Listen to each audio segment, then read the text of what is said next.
आपल्याला तिसरीच्या वर्गामध्ये गुणाकार ही क्रिया शाब्दिक पद्धतीने शिकायची आहे. आता माझ्याकडे काय आहे हे पेन. आता मी हे पेन इथं मांडणार आहे.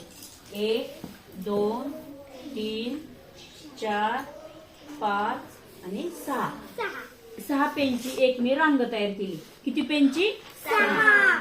आता दुसरी रांग 1 2 3 4 5 आणि 6. इथं 6 इथं 6.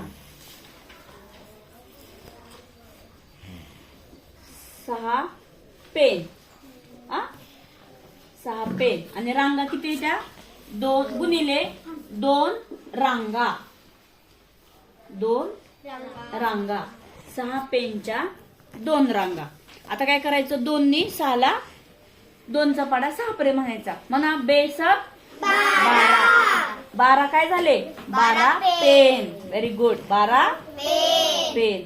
अशा शाब्दिक पद्धतीने आपण या ठिकाणी गुणाकार शिकलेलो आहोत. तुम्ही घरातील वस्तू कोणत्याही वस्तू घेऊ शकता आणि शाब्दिक पद्धतीने अशी मांडणी करून उदाहरणे शाब्दिक उदाहरणे म्हणून आपण सोडवायची आहेत. 6 पेन गुणिले 2 रांगा बरोबर 12 पेन. तुम्ही घरच्या वाट्या भांडी किंवा घरात तुमच्या कोणत्या वस्तू आहेत छोट्या छोट्या त्या वस्तू घेऊन तुम्ही अशा पद्धतीने गुणाकार करू शकता.